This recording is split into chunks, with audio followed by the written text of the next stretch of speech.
Before we get into this story, real quick, if you are new here, hit subscribe and tap that notification bell.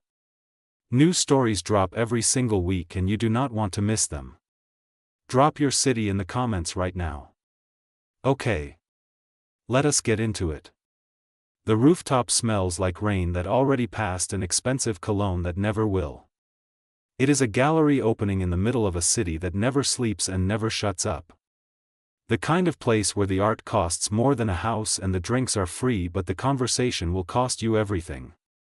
The venue is a converted power station, exposed brick walls crawling with ivy lit from below, arched steel windows showing a skyline so clean it looks fake, and pendant lights hanging low enough to make everyone look like they are in their main character moment.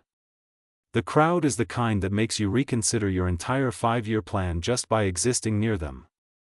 Zane Carter stands at the far end of the rooftop, right where the railing curves toward the skyline view. One hand resting on the iron rail. The other holding a glass of sparkling water he has not touched once. He is wearing a washed black collarless button-up with the top 2 buttons open, layered under a long slate gray coat that hits mid-thigh. Dark indigo wide-leg trousers, barely breaking over matte black leather loafers with a subtle square toe. A single gold stud in his left ear. A vintage chronograph watch on his wrist, worn and scratched in all the right ways. His hair is cut low with a slight taper, and there is a small scar on his jaw he never explains to anyone. He is 27. He is the founder of ARC, a creative tech platform that just closed its Series B funding round, the kind of number that gets written about in newsletters that only ambitious people read at 6 a.m. Tonight is the first public celebration of everything he almost lost. His phone buzzes twice. He ignores it. His business partner and oldest friend, Priya, appears at his shoulder, holding a glass of something pink and looking far too entertained for someone who is supposed to be working. She is here, Priya says. No preamble. No context. Like she has been waiting to say it all night. Zane does not react. I know. You checked the door the second it opened. I was looking at the room. Bro. Priya tilts her head. You looked at the door. Her name is Soleil. Not a nickname. Not a stage name. Just Soleil Okafor, consulting strategist, the person who showed up 9 months ago when ARC was one bad week away from a shutdown none of them were ready to say out loud. She had been referred by someone Zane barely remembered and sat across from him in a coffee shop with a single notebook, no laptop, and asked him one question that took him 4 hours to answer. He still has not fully recovered from that conversation. Zane finally looks toward the entrance. And there she is. Soleil walks into the rooftop space wearing a deep burgundy slip dress, structured and silk, the kind of fabric that catches the light when she moves and does not care who is watching. Over it, a fitted cropped black leather jacket with silver hardware at the zipper. Black pointed toe-heeled boots that click against the stone floor like punctuation. 2 thin gold chains layered at her collarbone. Her hair is in a high lock bun, a few pieces loose around her face. Gold hoop earrings. No bold lip, just a clean, almost bare face, the kind that makes the whole look feel intentional. She is not performing anything. She walks in, takes 3 seconds to read the entire room, and then finds him. Not by accident. She finds him like she already knew exactly where he would be standing. Something moves across her face. Something real. And then she locks it away behind a look that says she is here to work, not to feel things. Nobody at this event knows what she actually did for him. They did not see the Saturday in March when the platform's lead investor pulled out at midnight with a 3-line email. They did not see Zane on the floor of his apartment at 2 a.m., surrounded by contracts and a whiteboard covered in numbers that did not add up anymore. They did not see who came anyway. Soleil had sat cross-legged on his kitchen counter, taken one look at everything, and said, "You are solving the wrong problem. You have been solving the wrong problem for 6 months. You want to hear it?" He had said yes. She had told him the truth. All of it. With no softening, no buffer, no apology for how much it stung. And it had saved everything. Now she is standing 20 feet away, looking like she belongs at every table in every room, and he is realizing for the first time tonight that the feeling in his chest when she walked in is not gratitude. It is something he does not have a clean word for yet.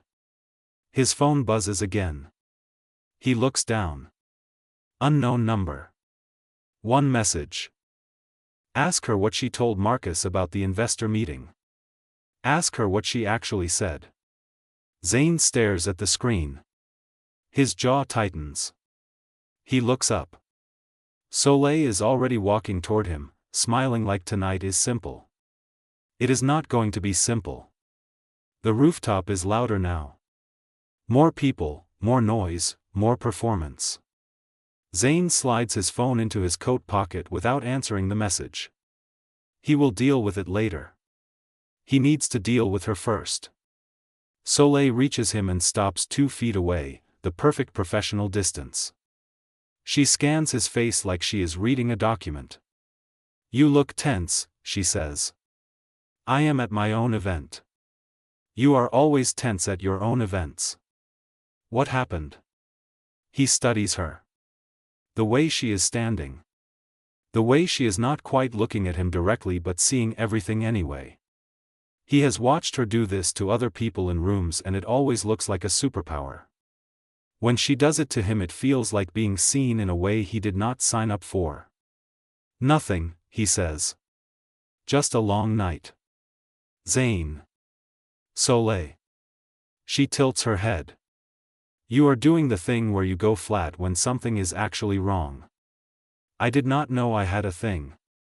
Everyone has a thing. Yours is that you get very calm and very quiet and very one word when something hit you and you have not processed it yet. She pauses. So. What hit you? He almost tells her. The words are right there. He can feel them. Instead he says, I heard Marcus met with the Vance group last week. Something shifts in her. Barely visible. A half-second delay before she answers. He did. Were you aware? I found out after. How after? She looks at him directly now. 2 days. And you did not tell me. It is not a question. She hears it anyway. I was trying to verify what actually happened before I brought it to you. I did not want to hand you a fire that might not be real. Marcus is my COO, Soleil.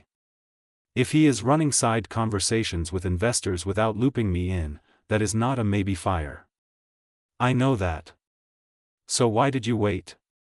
She is quiet for 3 seconds. In Soleil math, 3 seconds is a long time. Because I also think you already know something is off with him, she says. And I think part of you has been avoiding confirming it. So I was waiting for you to be ready to hear it. The honesty of it lands somewhere uncomfortable. He looks away. Across the rooftop. The skyline is all lit up and indifferent. That is not your call to make, he says. You are right. It was not. No apology in her voice. Just fact. I handled it wrong. I am telling you now. He nods once. Slowly. The way people nod when they are processing something that is too big for the moment they are standing in. Priya appears from the left, grabs 2 drinks off a passing tray, shoves one at each of them, and looks between them with the energy of someone who absolutely knows she is interrupting something. You two have the most exhausting vibe on the planet, she says cheerfully. Congratulations to everyone involved. Zane, the Vance people want a photo. Soleil, someone from the press is asking about the brand architecture campaign and I told them you could talk for 4 minutes. They both move back into the performance of the night. But Soleil catches his arm before he walks away. Her hand on his wrist, just for a second. I should have told you sooner, she says quietly. That is real. But there is more you need to know about Marcus. Not tonight. But soon. She lets go. He watches her walk toward the press corner, composed and completely unreadable, and thinks about the fact that she has never once asked him for anything. Not once. In 9 months. And that is the thing that scares him the most. Because it means whatever she is about to tell him about Marcus, she has been carrying it alone. For him. He pulls out his phone and reads the unknown message again. Ask her what she told Marcus about the investor meeting. Ask her what she actually said. And then a second message he missed before. She is not who you think she is. We have proof. His chest tightens. He looks across the rooftop. Soleil is mid-sentence with a journalist, laughing at something, completely in her element. He does not know what to believe. He does not know if that is the problem or the beginning of one. 3 days after the rooftop. The ARC offices are quiet in that specific late-night way where the overhead lights have been switched off and only the desk lamps are on, and the city hums through the floor-to-ceiling windows like it is trying to remind you it does not care what happens in here. Zane is alone in the main conference room when Marcus walks in. Marcus Chen is the kind of person who fills a room with confidence first and asks questions later. Sharp jawline, always in a fitted blazer, always the person speaking when there is silence. He has been Zane's COO for 3 years. Before that, his closest friend from university. He sits down across the table without being invited. You called the meeting, Marcus says. So talk. Zane sets his phone face up on the table. The screenshots are already pulled up. Forwarded to him 20 minutes ago by the unknown contact, now revealed as someone on the Vance Group's internal team. Email chains. Date stamped. Marcus's name in the sender field. Marcus coordinating a secondary pitch, one that repositioned ARC's core product as an acquisition target, not a standalone company. A pitch that valued Zane's equity at a fraction of what the Series B established. A pitch that named Marcus as the transition lead if the deal went through. While Zane was focused on keeping the company alive. Marcus looks at the phone. He does not flinch. That is the part that breaks something. He does not flinch. You were going to sell my company under me, Zane says. His voice is level. Dangerously level. I was exploring options, Marcus says. You were drowning. The Series B almost did not close. I was trying to protect what we built. You were protecting your position in whatever came next. Marcus is quiet. How long? Zane asks. 4 months. 4 months. While they were in the same rooms. Same meetings. Same calls. Did Soleil know? Marcus's jaw tightens. There it is. She figured it out, he says. About 6 weeks ago. She confronted me directly. And? I told her if she said anything to you before the Series B closed, she would blow the whole thing up. That it would spook the investors. That it would end everything. So she stayed quiet. She stayed quiet to protect your funding round, Zane. Not me. She hated every second of it. Zane stands up slowly. She protected the company, he says. While carrying information that must have been killing her. And you used that. Marcus stands too. I made a call. A bad one. I know that. Get out of my building. Zane. You have 24 hours to make it clean. Lawyers are already drafted. I want your signature and I want your stuff gone. He picks up his phone. We are done. Marcus walks out. The room is very quiet. Zane stands there for a long moment, the city lighting up the windows behind him, and thinks about a woman who carried something heavy and alone because she was trying to keep his world from cracking open before it was ready. He grabs his coat and his keys. He has one more conversation to have tonight. And this one is going to cost him more than the last one. Soleil's apartment is on the 6th floor of a building that looks like it does not belong in this city, older, quieter, the kind with actual wooden floors and windows that rattle slightly when a bus goes by. She opened the door when he knocked like she was expecting this. She is wearing a loose cream oversized crewneck sweatshirt, gray wide-leg lounge trousers, and no shoes. Her lock bun is down now, loose and long. No jewelry except the tiny gold stud she never takes out of her right ear. She looks off-duty. She looks like a person, not a strategist. He is not sure which version of her is harder to be around. She steps back to let him in without asking why he is here. Her place is organized the way her mind is, intentional and a little layered. Books stacked on the windowsill. A whiteboard on one wall covered in her handwriting. A lamp throwing amber light across the wood floor. It smells like something warm. Tea or candles. He cannot tell. You know, she says. She is not asking. I talked to Marcus. She nods once. Crosses her arms. Not defensive, just like she needs something to hold on to. He told you I sat on it. He did. I was going to tell you. That night on the rooftop, I was this close. And then I looked at you standing there with everything you built finally working, and I thought one more week. Let him have one more week before this blows it open. Soleil. I know how it looks. It does not look bad. That is not why I am here.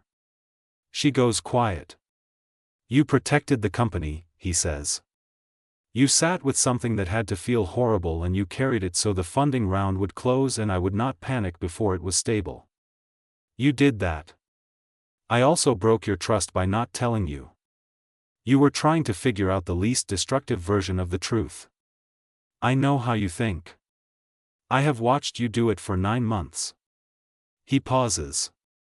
But here is what I actually want to know. What did it cost you? Personally. She looks at him for a long beat. Marcus told me if I moved wrong, he would go to 2 of your board members with a story about me. That I had inserted myself beyond my consulting scope. That I had formed a personal attachment that was compromising my objectivity. Her voice is flat. Clinical. Like she is reporting something that happened to someone else. He would have ended my contract and my reputation in this industry in the same sentence. The air in the room gets heavy. So you stayed quiet to protect me, Zane says. Even knowing it could cost you everything. The company needed the money more than I needed to be right. That is not the only reason. She does not answer. Soleil. Do not make this something it is not, Zane. What is it then? Tell me. Because from where I am standing, you took a hit for me. A real one. And I want to understand why. She unfolds her arms. Looks at him like she has been deciding something for a long time and just ran out of road to delay on.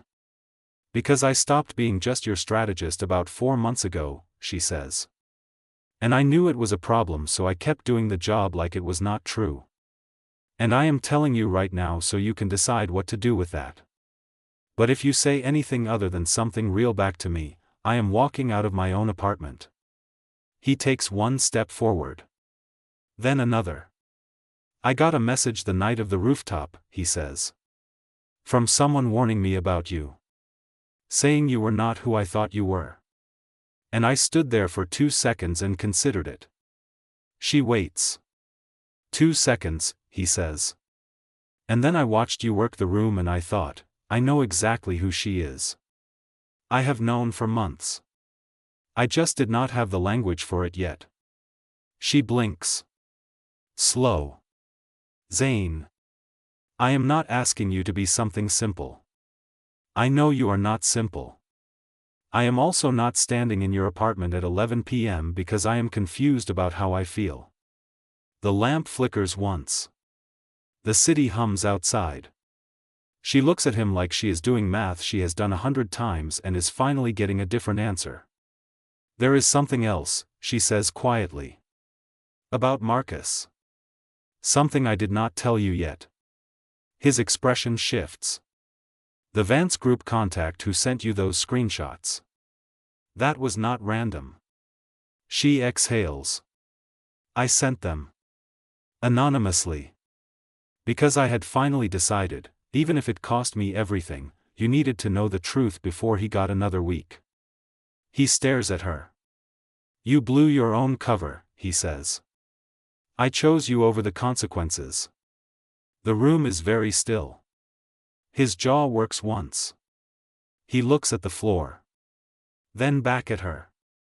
That, he says, is the most terrifying and most honest thing anyone has ever done for me. She almost smiles. Almost. So what do we do now, she asks. And for once, he does not have a strategy point 6 weeks later. The ARC offices look different now.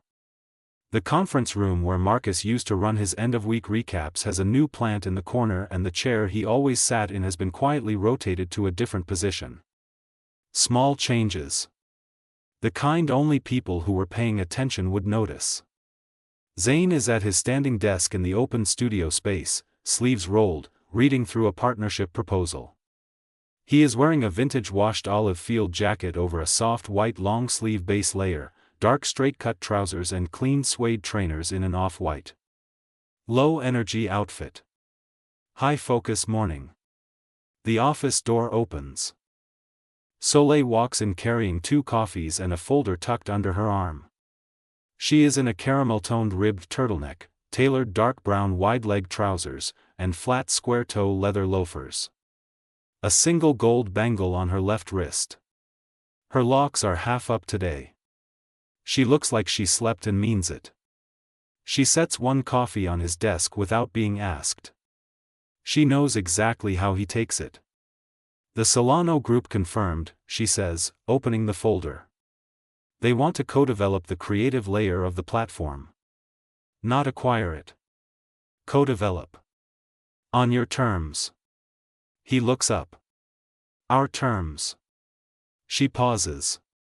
Looks at him. Our terms, she says. Quiet. Like she is still getting used to the weight of that word with him. They have not named what they are. They do not have a clean category for it yet. What they have is this: morning coffees without explanation. Texts that start with thoughts instead of questions. A standing dinner on Thursdays that neither of them has cancelled.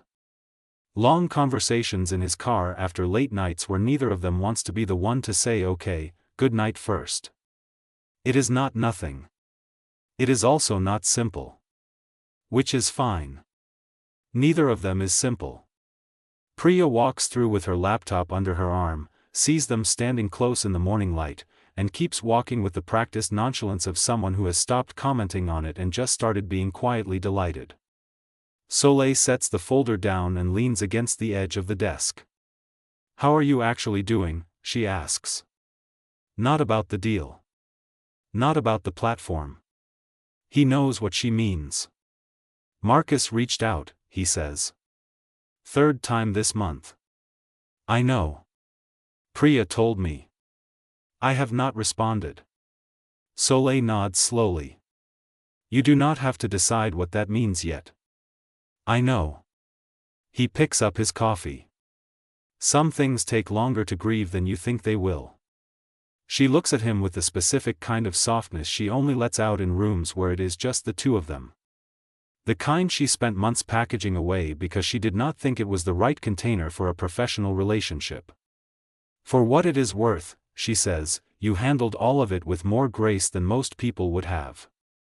I had help figuring out how. She tilts her head slightly. Do not make me the reason you healed, she says. You did that. I know, he says. But you made it feel worth doing. The morning light comes through the windows and hits the room warm and gold and unhurried. She looks at him for a long moment, really looks, the way she did that very first night on the rooftop when she found him across a crowded room without trying. So, she says. The Solano meeting is Thursday. Thursday works. I was thinking we could do dinner after. I thought we already do dinner on Thursdays. She picks up her folder. Tries not to smile. Fails slightly. Yeah, she says. We do. And she walks toward the conference room like she belongs there. Because she does. And he stands at his desk with his coffee and the morning light and the specific kind of peace that only comes after something has been burned down and rebuilt more honestly. No performance. No pretending. No version of either of them that is not real. Just this. Just them. The end.